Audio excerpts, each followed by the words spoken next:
Cristo, sálvate y sálvanos. Dimas el buen ladrón se sintió conmovido al oír que Jesús rogaba por sus enemigos. Cuando María oyó la voz de su hijo, nada pudo contenerla. Se precipitó hacia la cruz con Juan, Salomé y María de Cleofás. El centurión no las rechazó. Dimas, el buen ladrón, obtuvo, en este momento por la oración de Jesús, una iluminación interior. Reconoció que Jesús y su madre le habían curado en su niñez, y dijo con voz clara y fuerte: ¿Cómo podéis injuriarlo cuando está rogando por vosotros?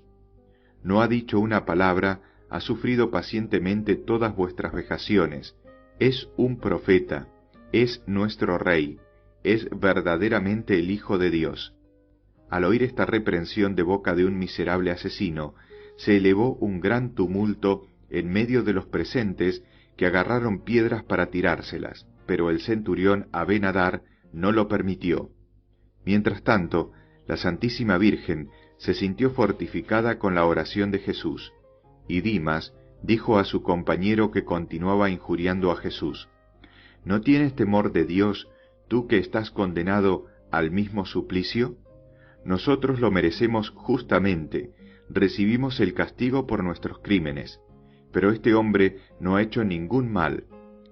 Piensa en tu última hora y conviértete. Estaba iluminado y tocado por la gracia divina.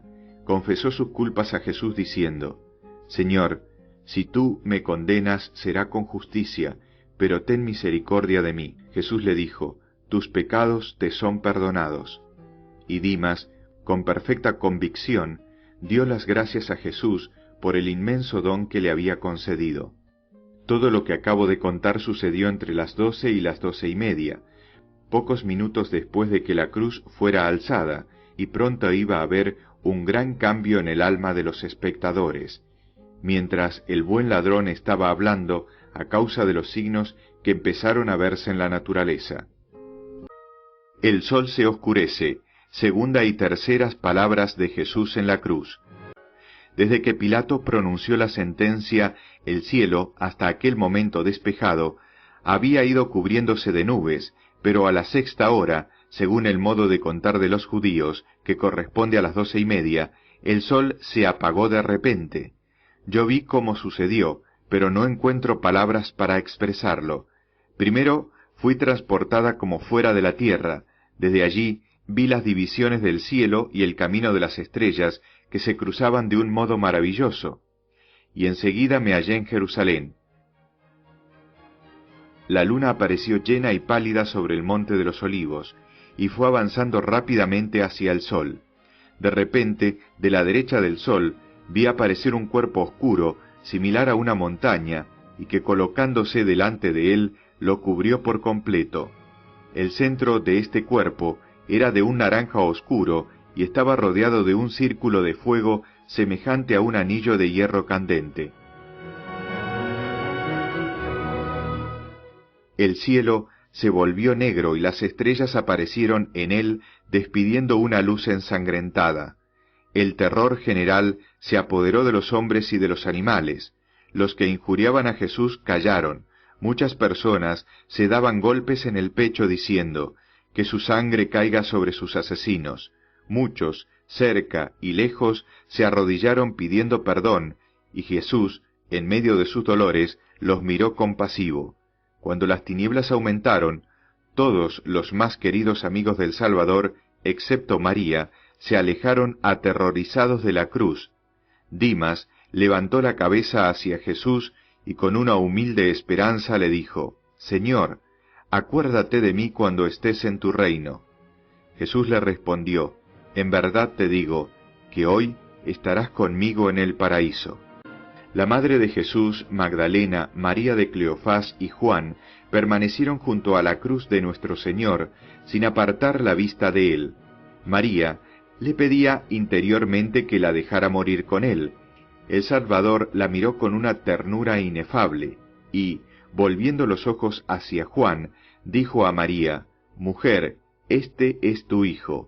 Después dijo a Juan: Esta es tu madre. Juan, al pie de la cruz del Redentor moribundo, abrazó, transido de dolor, a la madre de Jesús, que ahora era la suya.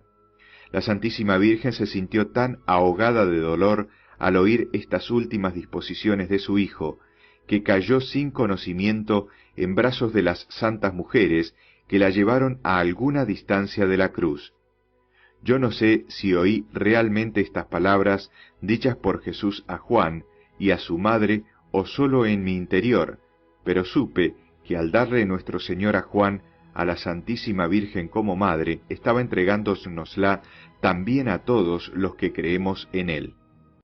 Eran poco más o menos la 1:30 y fui transportada a la ciudad de Jerusalén para ver lo que pasaba.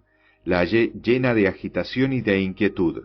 Las calles estaban oscurecidas por una niebla espesa, y los hombres andaban a tientas. Muchos estaban tendidos por el suelo con la cabeza descubierta, gimiendo y dándose golpes en el pecho. Otros se subían a los tejados, miraban al cielo y se lamentaban. Hasta los animales aullaban y se escondían. Las aves volaban bajo y caían al suelo muertas. Vi que Pilatos fue a visitar a Herodes. Estaban ambos muy agitados y miraban a su alrededor desde la misma terraza donde por la mañana Pilato había visto a Jesús entregado a los ultrajes del pueblo. Esto no es natural, decía Pilato, es la cólera de los dioses por la crueldad con que se ha tratado a Jesús. Después los vi ir al palacio atravesando la plaza. Caminaban deprisa y estaban rodeados de soldados. Pilato no volvió los ojos del lado de Gábata, donde había condenado a Jesús. En la plaza no había nadie. Algunas personas entraban corriendo a sus casas. Se veían formarse grupos. Pilato mandó llamar a su palacio a los judíos más ancianos y les preguntó qué significaban aquellas tinieblas. Les dijo, muy asustado, que eran un presagio espantoso, que su Dios estaba irritado contra ellos porque habían perseguido a muerto al Galileo, que era en verdad su profeta y su rey, que él se había lavado las manos, que él era inocente de esta muerte, etc. Pero los ancianos persistieron en su dureza de corazón y atribuyeron todo lo que pasaba a causas que no tenían nada de sobrenatural y ni siquiera así se convirtieron. Sin embargo, mucha gente, y entre ellos todos los soldados, que en el prendimiento de Jesús en el huerto de los Olivos habían caído fulminados por el ataque, se convirtieron. La multitud se iba agrupando delante de la casa de Pilato, y en el mismo sitio en el que por la mañana habían gritado «Mátalo, crucifícalo», ahora gritaban «Muera el juez inicuo, que la sangre del inocente caiga sobre sus verdugos». Pilato estaba muy asustado, mandó reforzar la guardia e intentó hacer recaer toda la culpa sobre los judíos. El terror y la angustia llegaban a su colmo en el templo. Estaban a punto de sacrificar el Cordero Pascual cuando las tinieblas se abatieron de repente sobre ellos. La agitación y el espanto les hacía dar alaridos. Los sacerdotes se esforzaban por mantener el orden y la tranquilidad. Encendieron todas las lámparas, pero el desorden aumentaba cada vez más. Yo vi a Anás aterrorizado correr de un rincón a otro para esconderse. La oscuridad iba en aumento.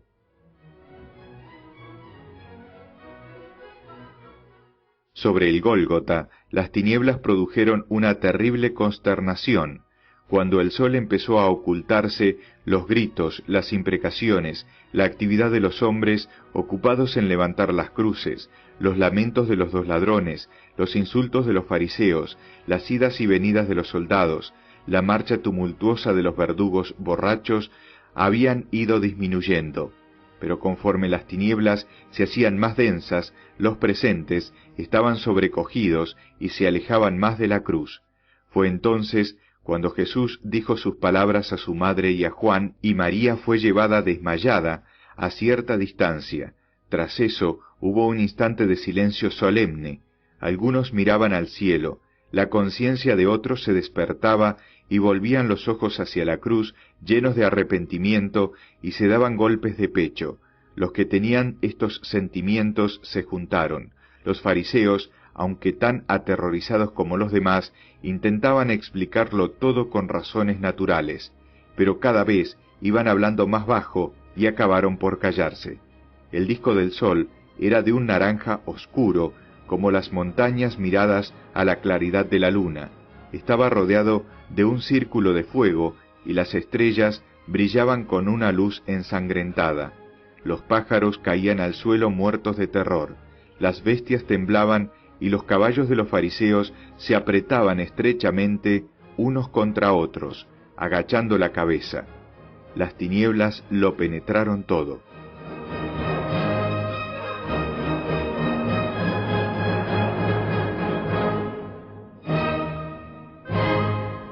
Jesús se queda solo, su cuarta palabra en la cruz. El silencio reinaba en torno a la cruz. Todo el mundo se había alejado. El Salvador había quedado sumido en un profundo abandono. Volviéndose a su Padre Celestial, le pedía con amor por sus enemigos. Ofrecía el cáliz de su sacrificio por su redención. Yo vi a mi esposo sufrir como un hombre afligido, lleno de angustia, abandonado de toda consolación divina y humana, y olvidado, sin ayuda ni esperanza, a atravesar solo la tormenta de la tribulación. Sus sufrimientos eran inexpresables, y por ellos nos fue concedida la fuerza de resistir a los mayores terrores del abandono, cuando todos los afectos que nos unen a este mundo y esta vida terrestre se rompen, y al mismo tiempo el sentimiento de la ira nos obnubila. Nosotros no podríamos salir victoriosos de esta prueba, de no ser unidos a la gracia divina. Desde el sacrificio de Jesús ya no hay para los cristianos ni soledad, ni abandono, ni desesperación ante la cercanía de la muerte, pues Jesús, que es la luz, el camino y la verdad, ha ido por delante de nosotros por ese tenebroso camino, llenándolo de bendiciones, y ha plantado en él su cruz para desvanecer nuestros espantos. Jesús, abandonado, pobre y desnudo, se ofreció a sí mismo por nosotros, convirtió su abandono en un rico tesoro, ofreció su vida, sus fatigas, su amor, sus padecimientos y el doloroso sentimiento de nuestra ingratitud. Rezó delante de Dios por todos los pecadores, no olvidó a nadie, a todos acompañó en su abandono, rogó también por los heréticos. Hacia las 3, Jesús lanzó un grito, Elí, Elí, lama sabactani, que significa Dios mío, ¿por qué me has abandonado? El grito de nuestro Señor interrumpió el profundo silencio que reinaba alrededor de la cruz. Los fariseos se volvieron hacia él, y uno dijo, llama a Elías, otro, veremos si Elías vendrá a socorrerlo. Cuando María oyó la voz de su divino Hijo, nada pudo detenerla. Se acercó otra vez al pie de la cruz con Juan, María de Cleofás, Magdalena y Salomé. Mientras el pueblo temblaba y gemía, un grupo de 30 notables de Judea y de los contornos de Jopa pasaban por allí en dirección a la fiesta, y cuando vieron a Jesús en la cruz y los signos amenazadores de la naturaleza, exclamaron llenos de horror, «Maldita sea esta ciudad! Si el templo de Dios no estuviera en ella, merecería ser quemada por haber atraído sobre sí tanta iniquidad». Estas palabras causaron una gran impresión en la gente. Hubo una explosión de murmullos y de gemidos, y todos los que tenían los mismos sentimientos se reunían. Los allí presentes se dividieron en 2 partidos. Unos lloraban, otros pronunciaban injurias e imprecaciones. Sin embargo, los fariseos hablaban en tono menos arrogante y temiendo una insurrección popular. Se pusieron de acuerdo con el centurión Abenadar. Dieron órdenes para cerrar la puerta más cercana de la ciudad e impedir que nadie entrara o saliera.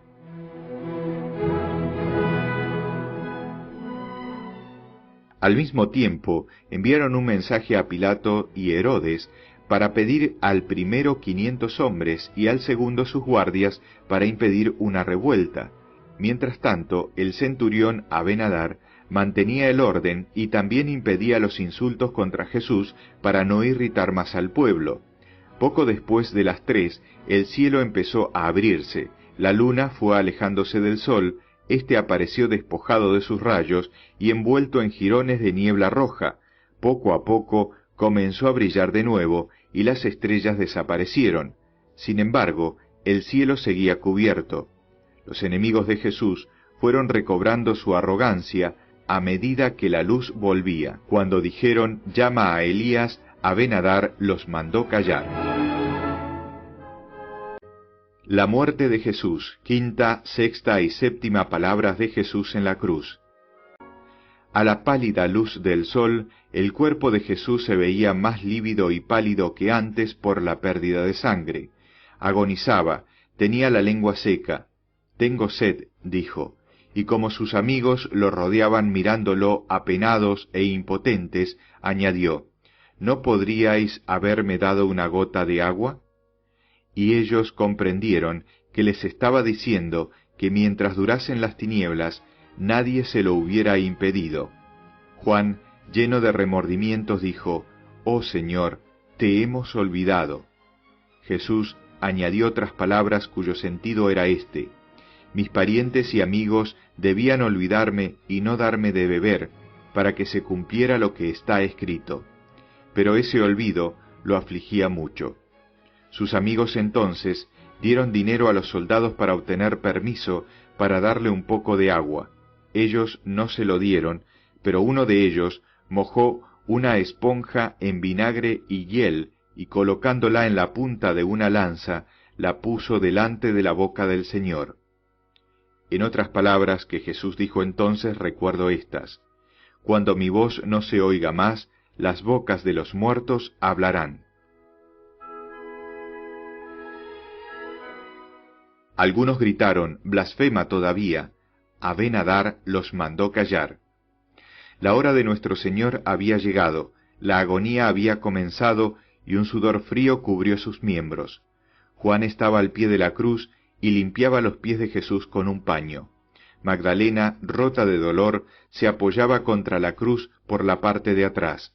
La Virgen Santísima estaba de pie entre Jesús y el buen ladrón, y, sostenida por Salomé y María de Cleofás, levantaba los ojos hacia su hijo agonizante. Entonces Jesús dijo, «Todo está cumplido». Después alzó la cabeza y gritó con voz potente, «Padre mío, en tus manos encomiendo mi espíritu». Fue un grito a la vez suave y fuerte, que se oyó en el cielo y la tierra. Después de eso, nuestro Señor inclinó la cabeza y entregó su espíritu. Yo vi su alma como una forma luminosa penetrando en la tierra al pie de la cruz. Juan y las santas mujeres cayeron a tierra cubriéndose la cara.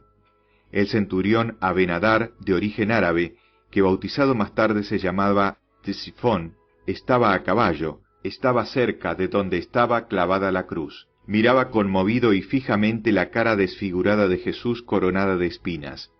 El caballo, abatido y triste, mantenía la cabeza gacha, y Aben-Adar, cuya alma estaba trastornada, no recogió las riendas caídas. Cuando el Señor exhaló su último suspiro, la tierra tembló y se partió el suelo de roca entre la cruz del Salvador y la cruz del mal ladrón.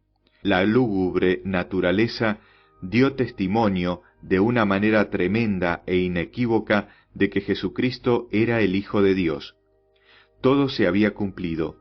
La tierra tembló cuando el alma de Jesús abandonó su cuerpo. Ella le reconoció como su Salvador, mientras el corazón de sus amigos era traspasado por una espada de dolor.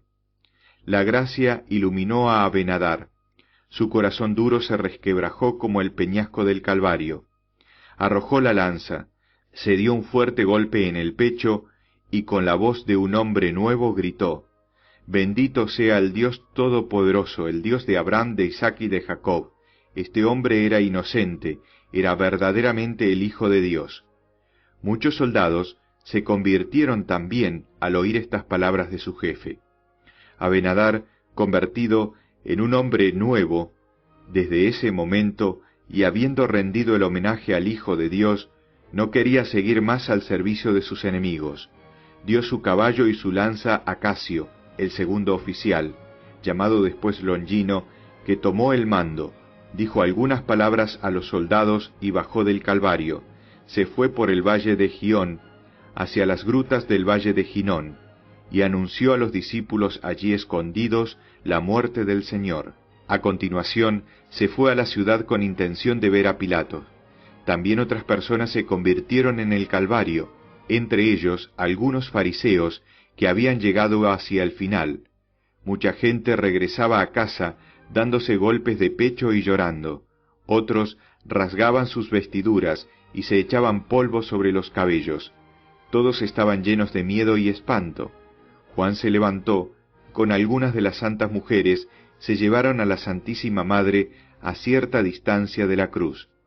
Cuando Jesús, el Dios de la vida y de la muerte, encomendó su alma humana a Dios su Padre, y la muerte tomó posesión de él, su cuerpo sagrado se estremeció y se puso de un blanco lívido, y sus innumerables heridas, que habían sangrado profusamente, parecían manchas oscuras, sus mejillas se hundieron, su nariz se afiló, y sus ojos anegados en sangre se abrieron a medias. Levantó un instante la pesada cabeza coronada de espinas por última vez, y la dejó caer de nuevo con dolores de agonía, mientras sus agrietados y lívidos labios entreabiertos mostraban su ensangrentada e hinchada lengua. Sus manos, que hasta el momento de la muerte habían sido contraídas por los clavos, se abrieron y volvieron a su postura natural. Al igual que los brazos, todo él se aflojó, y todo el peso de su cuerpo cayó sobre sus rodillas. Sus rodillas se doblaron, lo mismo que sus pies, giraron un poco hacia un lado.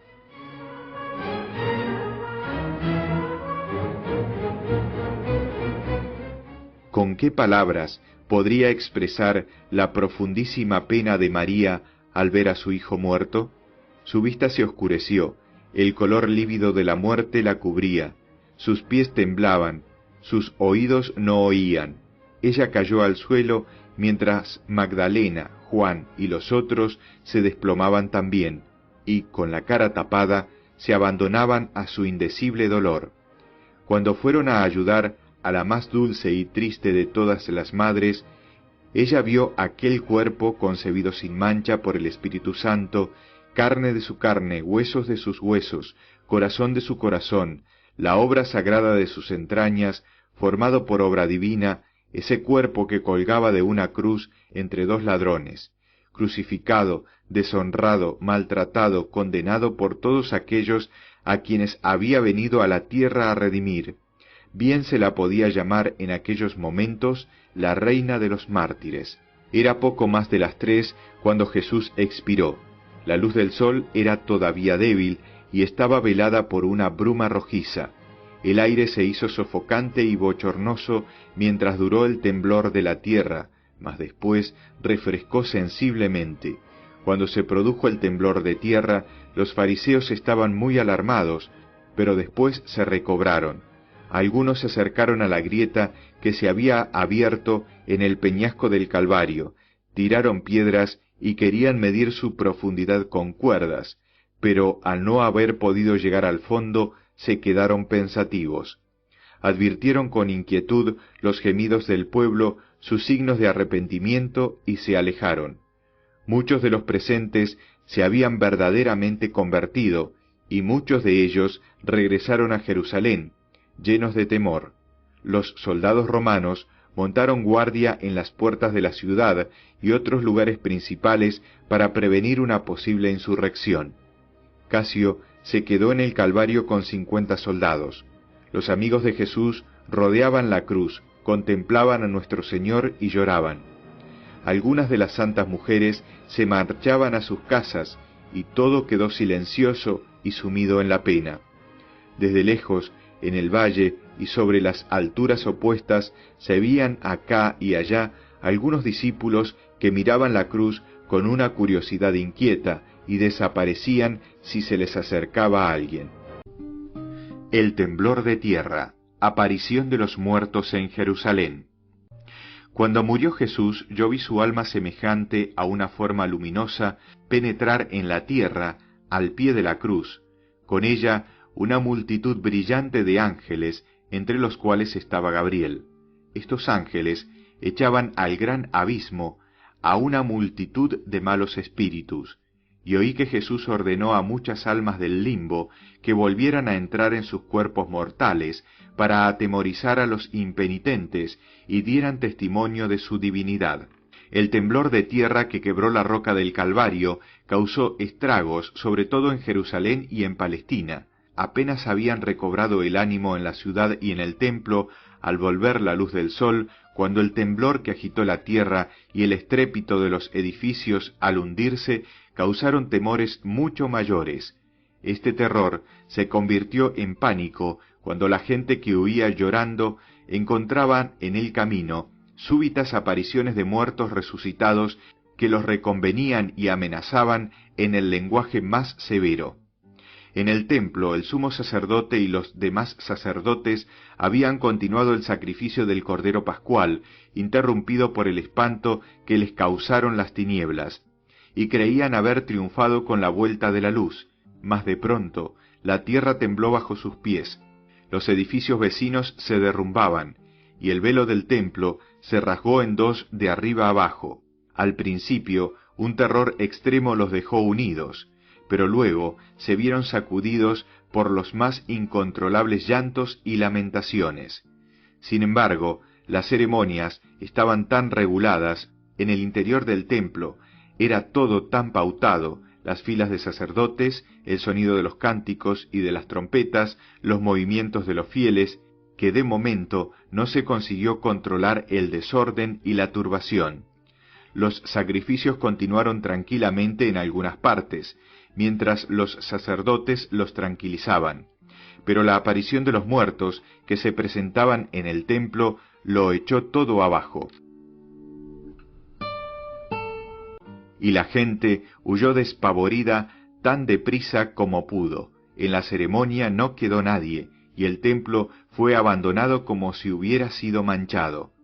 Sin embargo, esto sucedió progresivamente, y mientras que una parte de los que estaban presentes corrían escaleras abajo del templo, otros iban siendo contenidos por los sacerdotes, o no eran todavía presa del pánico que los enloquecía. Se puede tener una idea de lo que pasaba representándose un hormiguero, en el cual han echado una piedra. Mientras la confusión reina en un punto, el trabajo continúa en otro, y aún el sitio agitado vuelve a recobrar el orden durante algunos momentos. El sumo sacerdote Caifás y los suyos conservaron su presencia de ánimo, gracias al diabólico endurecimiento de su corazón y la tranquilidad aparente que tenían, impidieron que la confusión fuese general, y lograron que el pueblo no tomara esos terribles acontecimientos como un testimonio de la inocencia de Jesús. La guarnición romana de la Torre Antonia hizo también grandes esfuerzos para mantener el orden, de suerte que la fiesta se interrumpió sin que estallase un tumulto popular.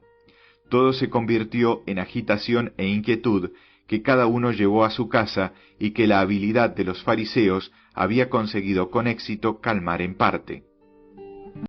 He aquí los hechos de lo que me acuerdo. Las grandes columnas situadas a la entrada del Sancta Sanctorum del templo, y entre las cuales estaba colgada una magnificente cortina, se apartaron la una de la otra, y el techo que sostenían se hundió, rasgando la cortina con fuerte sonido de arriba abajo, y el Sancta Sanctorum quedó así expuesto a los ojos de todos. Cerca de la celda donde solía rezar el viejo Simeón, cayó una gruesa piedra que hundió la bóveda. En el Sancta Sanctorum se vio aparecer al sumo sacerdote Zacarías, muerto entre el templo y el altar. Pronunció palabras amenazadoras y habló de la muerte del otro Zacarías, padre de Juan el Bautista y de otros profetas. Los dos hijos del piadoso sumo sacerdote, Simón el Justo, se aparecieron cerca del gran púlpito y hablaron también de la muerte de los profetas y del sacrificio que ahora se había cumplido. Jeremías se apareció cerca del altar y proclamó con una voz tronante el fin del antiguo sacrificio y el principio del nuevo. Estas apariciones, que habían tenido lugar en un sitio al que sólo los sacerdotes tenían acceso, fueron negadas o calladas, y se prohibió severamente hablar de ellas. Se oyó un gran ruido, las puertas del Sancta Sanctorum se abrieron, y una voz gritó: «Vayámonos de aquí». Entonces vi ángeles alejándose de allí. Nicodemo, José de Arimatea y otros muchos abandonaron también el templo. Muertos resucitados se veían todavía andando por la ciudad. A una orden de los ángeles entraron finalmente en sus sepulcros. La cátedra del atrio se derrumbó.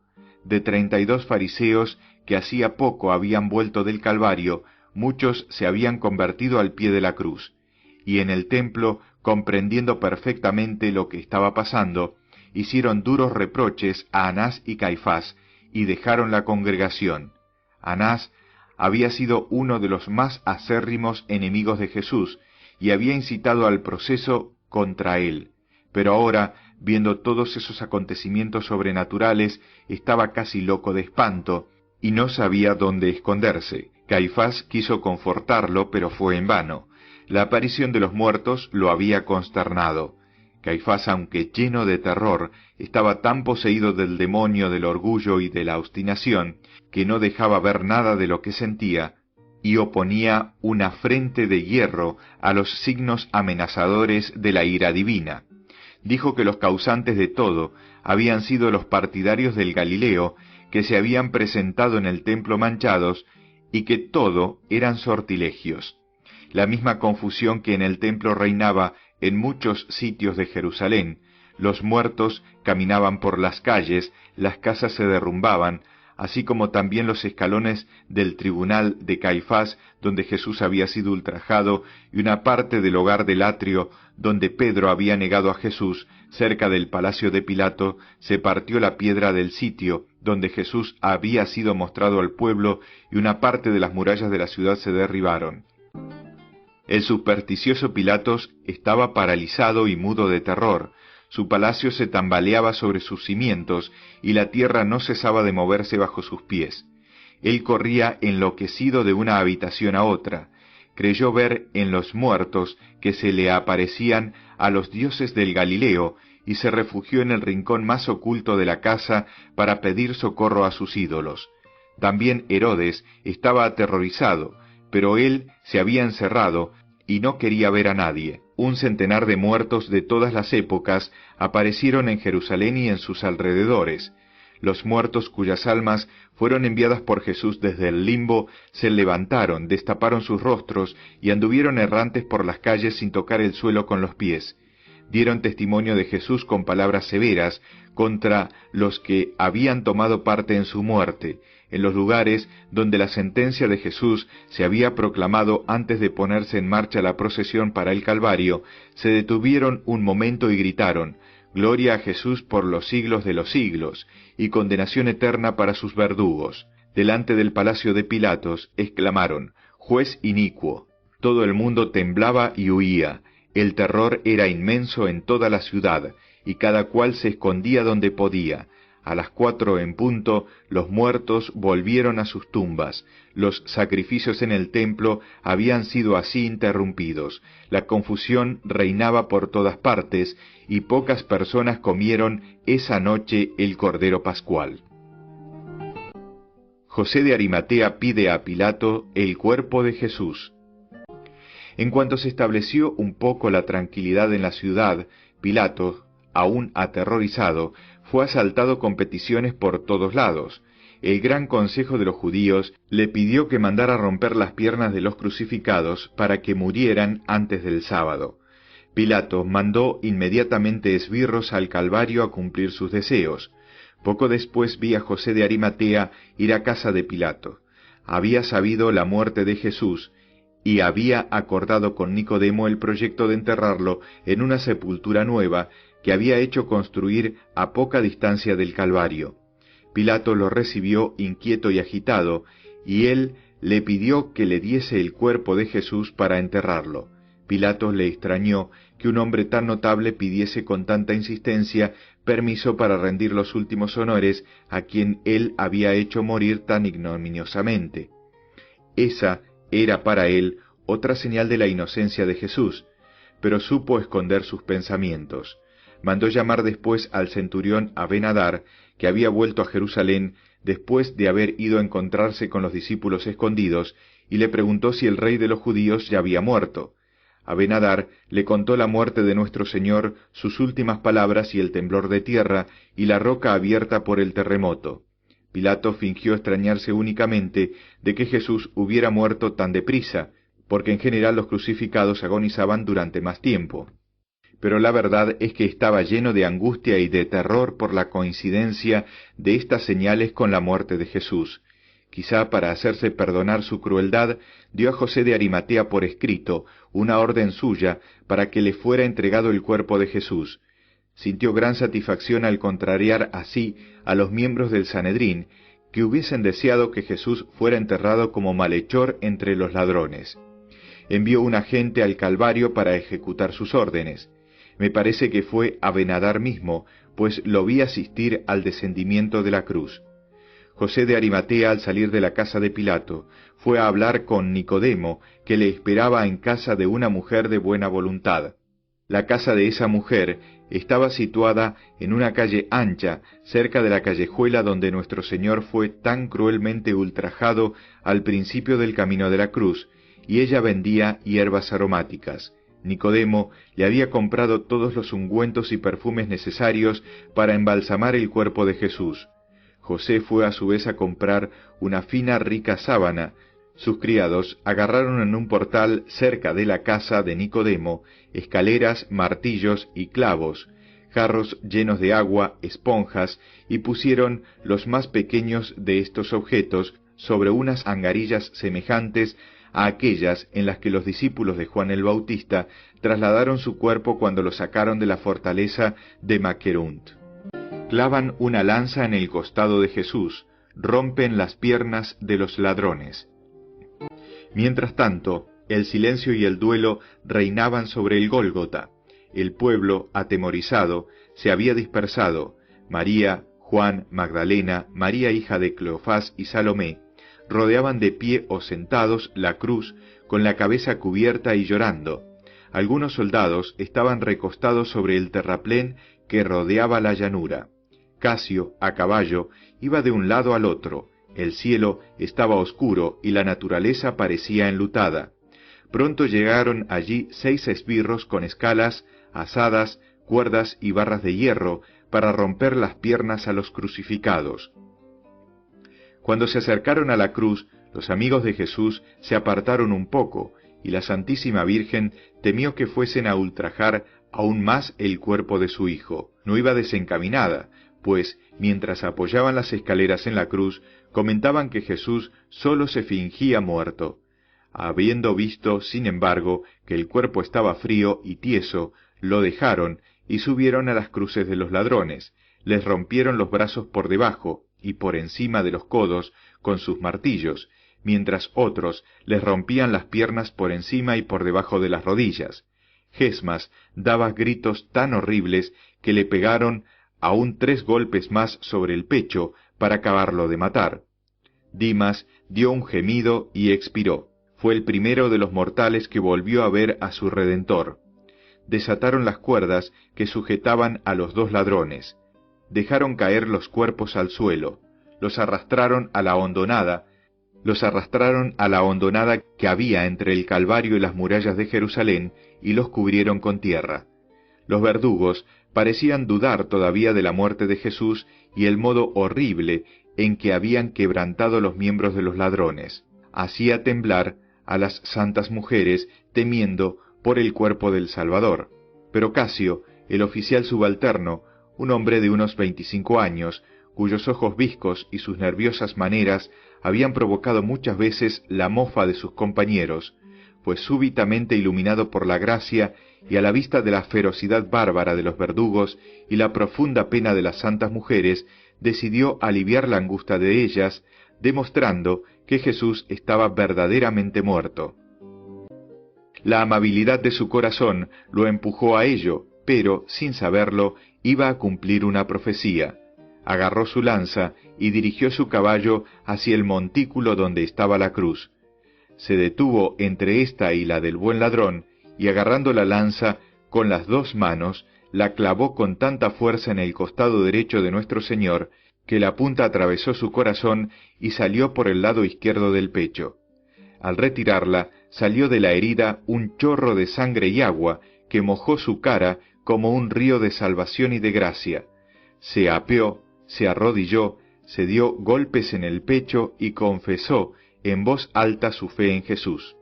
La Santísima Virgen y las santas mujeres, cuyos ojos no se apartaban ni un momento de Jesús, al ver lo que este hombre se proponía hacer con la lanza, se precipitaron hacia la cruz, dando gritos para detenerlo. María cayó en los brazos de las santas mujeres, como si la lanza hubiera atravesado su propio corazón, mientras que Casio, de rodillas, alababa a Dios, pues los ojos de su cuerpo y los de su alma se habían curado y abierto a la luz.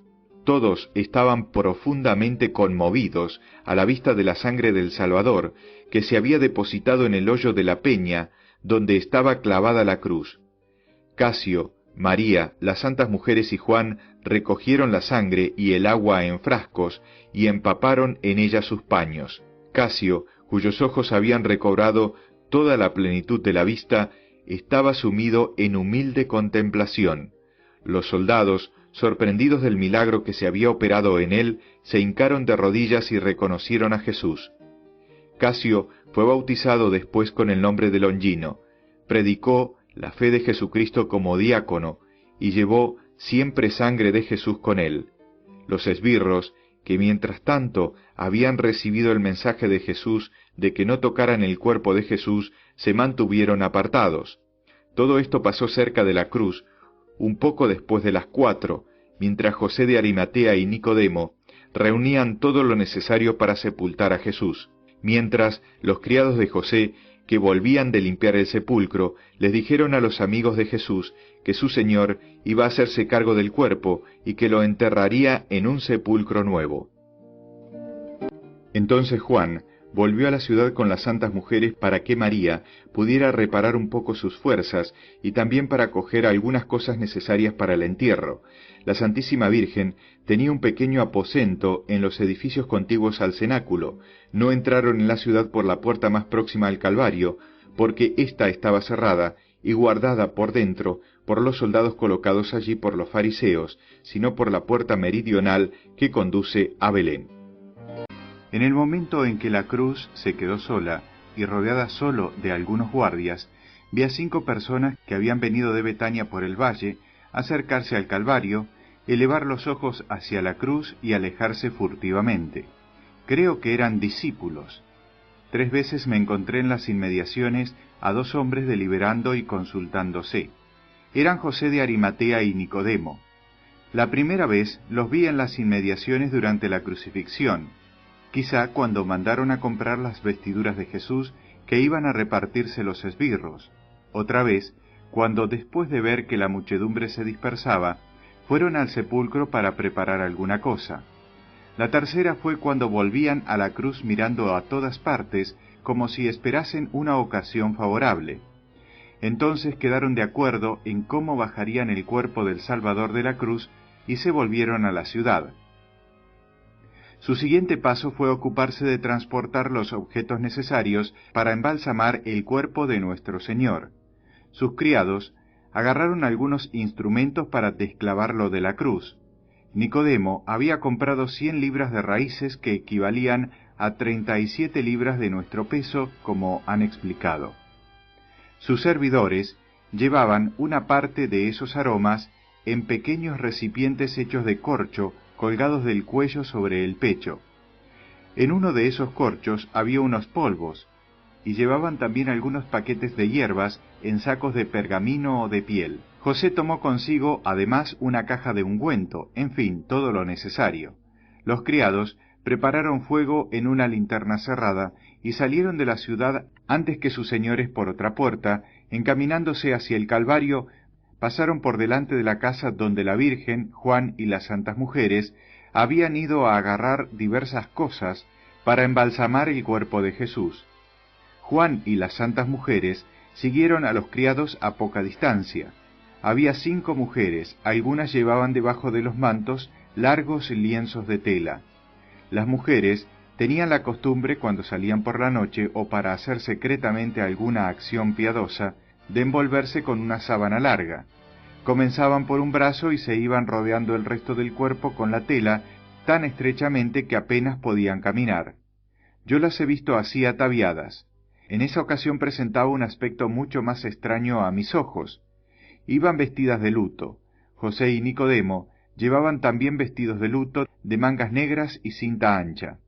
Sus mantos, que se habían echado sobre la cabeza, eran anchos, largos y de color pardo.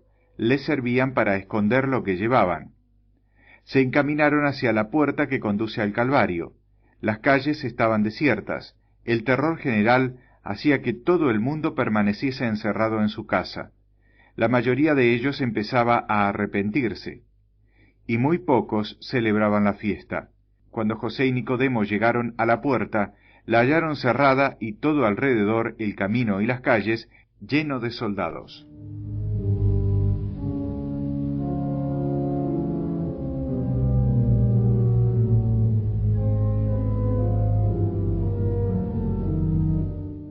Eran los mismos que los fariseos habían solicitado a las 2, cuando temían una insurrección, y hasta entonces no habían recibido orden ninguna de regresar.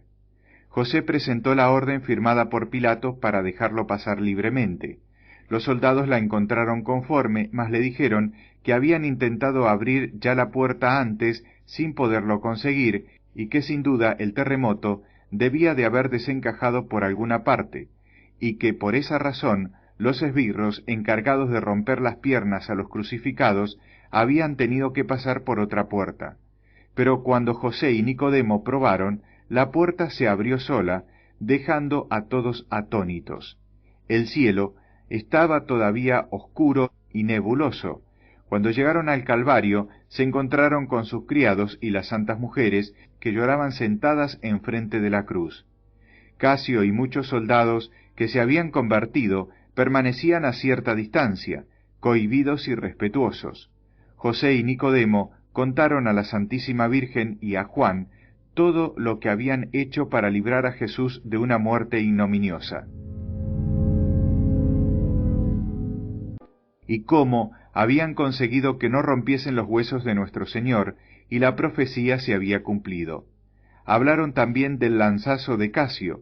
En cuanto llegó el centurión Abenadar, comenzaron en medio de la tristeza y de un profundo recogimiento su dolorosa y sagrada labor del descendimiento de Jesús y el embalsamamiento del adorable cuerpo de nuestro Señor. La Santísima Virgen y Magdalena esperaban sentadas al pie de la cruz, a la derecha, entre la cruz de Dimas y la de Jesús. Las otras mujeres estaban ocupadas en preparar los paños, los aromas, el agua, las esponjas y las vasijas. Casio se acercó también y le contó a Abenadar el milagro de la cura de sus ojos. Todos estaban conmovidos, llenos de pena y de amor, y al mismo tiempo silenciosos y solemnes. Sólo cuando la prontitud y la atención que exigían esos cuidados piadosos lo permitían, se oían lamentos y gemidos ahogados.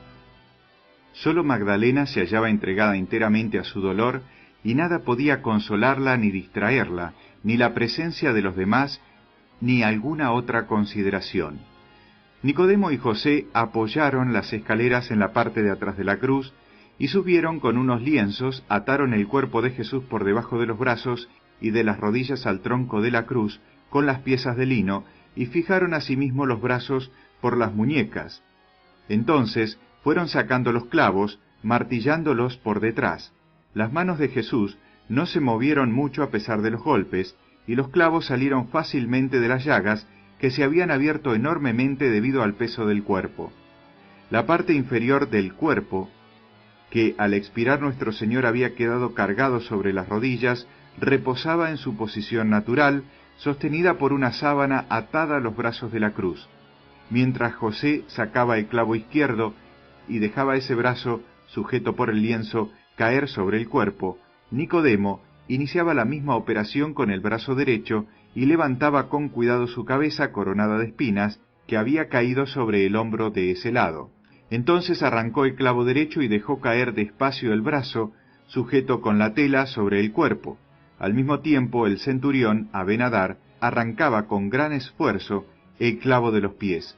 Casio recogió religiosamente los clavos y los puso a los pies de la Virgen. Sin perder un segundo, José y Nicodemo llevaron la escalera a la parte de delante de la cruz, la apoyaron casi recta y muy cerca del cuerpo, desataron el lienzo de arriba y lo colgaron a uno de los ganchos que habían colocado previamente en la escalera. Hicieron lo mismo con los otros dos lienzos, y bajándolos de gancho en gancho, consiguieron ir separando despacio el sagrado cuerpo de la cruz hasta llegar enfrente del centurión, que subido a un banco lo rodeó con sus brazos por debajo de las rodillas y lo fue bajando, mientras José y Nicodemo, sosteniendo la parte superior del cuerpo, iban bajando escalón a escalón con las mayores precauciones, como cuando se lleva el cuerpo de un amigo gravemente herido. Así el cuerpo del Salvador fue llevado hasta abajo. Era un espectáculo conmovedor. Tenían el mismo cuidado, tomaban las mismas precauciones que si hubiesen podido causar algún daño a Jesús. Parecían haber concentrado sobre el sagrado cuerpo todo el amor y la veneración que habían sentido hacia el Salvador durante su vida. Todos los presentes tenían los ojos fijos en el grupo y contemplaban todos sus movimientos. A cada instante levantaban los brazos al cielo, derramando lágrimas y manifestaban un profundísimo dolor. Sin embargo, todos se sentían penetrados de un respeto grande y hablaban solo en voz baja para ayudarse o avisarse. Mientras duraron los martillazos, María Magdalena y todos los que estaban presentes en la crucifixión escuchaban sobrecogidos, porque el ruido de esos golpes les recordaba los padecimientos de Jesús. Temblaban al recordar el grito penetrante de su dolor, y al mismo tiempo se afligían del silencio de su boca divina, prueba incontestable de su muerte. Cuando los tres hombres bajaron del todo el sagrado cuerpo, lo envolvieron desde las rodillas hasta la cintura y lo depositaron en los brazos de su madre, que los tenía extendidos hacia el Hijo, rebosante de dolor y de amor.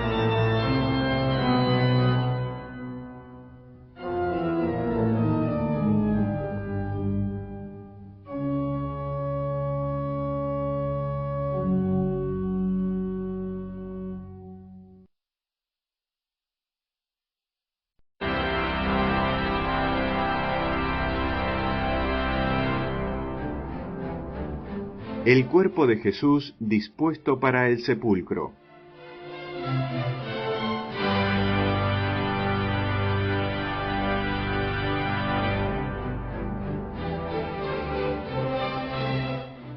La Virgen Santísima se sentó sobre una amplia tela extendida en el suelo, con la rodilla derecha un poco levantada y la espalda apoyada sobre un hato de ropas. Lo habían dispuesto todo para facilitar a aquella madre de alma profundamente afligida, la Madre de los Dolores, las tristes honras fúnebres que iba a dispensar al cuerpo de su Hijo. La sagrada cabeza de Jesús estaba reclinada sobre las rodillas de María, su cuerpo tendido sobre una sábana. La Virgen Santísima sostenía por última vez en sus brazos el cuerpo de su querido Hijo, a quien no había podido dar ninguna prueba de amor en todo su martirio. Contemplaba sus heridas, cubría de besos su cara ensangrentada, mientras el rostro de Magdalena reposaba sobre sus pies. Mientras, los hombres se retiraron a una pequeña hondonada, situada al sudoeste del Calvario, a preparar todo lo necesario para embalsamar el cadáver.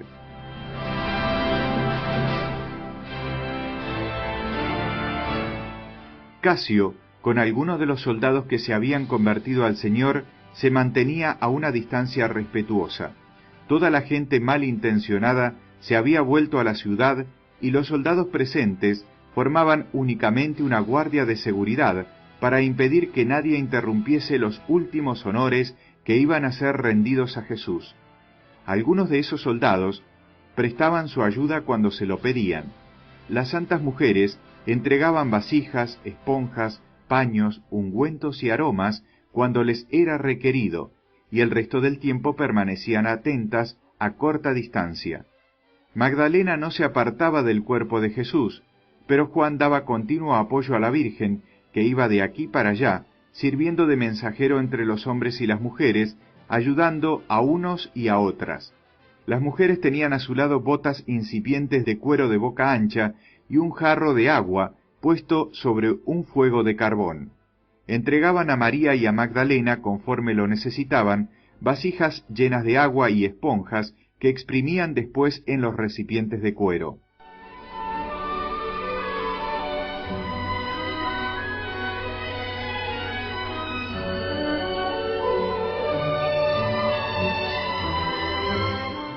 La Virgen Santísima conservaba un valor admirable en su indecible dolor. Era absolutamente imposible dejar el cuerpo de su hijo en el horrible estado en que lo habían dejado el suplicio, por lo que procedió con infatigable dedicación a lavarlo y limpiarle las señales de los ultrajes que había recibido.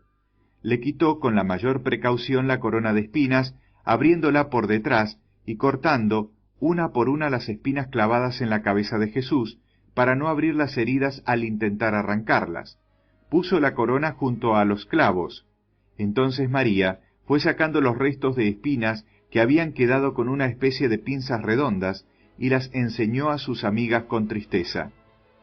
El divino rostro de nuestro Señor apenas se podía conocer, tan desfigurado estaba con las llagas que lo cubrían. La barba y el cabello estaban apelmazados por la sangre.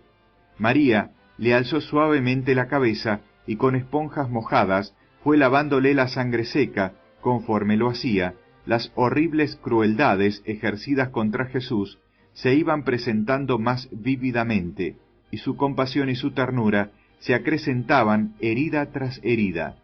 Lavó las llagas de la cabeza, la sangre que cubría los ojos, la nariz y las orejas de Jesús, con una pequeña esponja y un paño extendido sobre los dedos de su mano derecha.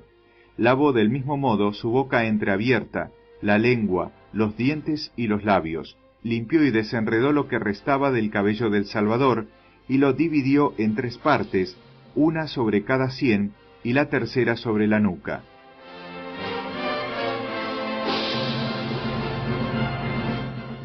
Tras haberle limpiado la cara, la Santísima Virgen se la cubrió después de haberla besado. Luego se ocupó del cuello, de los hombros y del pecho, de los brazos y de las manos. Todos los huesos del pecho, todas las coyunturas de los miembros estaban dislocados y no podían doblarse. El hombro que había llevado la cruz era una gran llaga.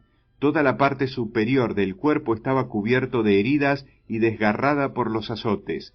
Cerca del pecho izquierdo se veía la pequeña abertura por donde había salido la punta de la lanza de Casio, y en el lado derecho el ancho corte por el que había entrado la lanza, que le había atravesado el corazón.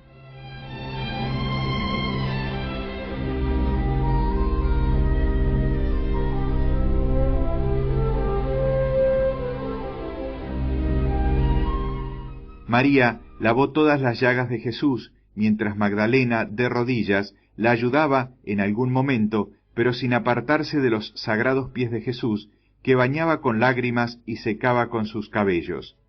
La cabeza, el pecho y los pies del Salvador estaban ya limpios, el sagrado cuerpo, blanco y azulado, como carne sin sangre, lleno de manchas moradas y rojas, allí donde se le había arrancado la piel, reposaba sobre las rodillas de María, que fue abriendo con un lienzo las partes lavadas y después se ocupó de embalsamar todas las heridas, empezando por la cara. Las santas mujeres, arrodilladas frente a María, le presentaron una caja de donde sacaba algún ungüento precioso, con el que untaba las heridas y también el cabello. Agarró con su mano izquierda las manos de Jesús, las besó con amor, y llenó de ungüento o de perfume los profundos agujeros de los clavos, ungió también las orejas, la nariz y la llaga del costado. No tiraban el agua que habían usado, sino que la echaban en los recipientes de cuero en los que exprimían las esponjas. Yo vi muchas veces a Casio y a otros soldados ir a buscar agua a la fuente de Gión, que estaba bastante cerca. Cuando la Virgen hubo ungido todas las heridas, envolvió la cabeza de nuestro Señor en paños, mas no cubrió todavía la cara, cerró los ojos entreabiertos de Jesús y dejó reposar su mano sobre ellos algún tiempo. Cerró también su boca, abrazó el sagrado cuerpo de su Hijo y dejó caer su cara sobre la de Jesús. José y Nicodemo llevaban un rato esperando en respetuoso silencio, cuando Juan, acercándose a la Santísima Virgen, le pidió que dejase que se llevasen a su hijo, para que pudieran acabar de embalsamarlo, porque se acercaba el sábado. María abrazó una vez más el cuerpo de Jesús y se despidió de él con conmovedoras palabras.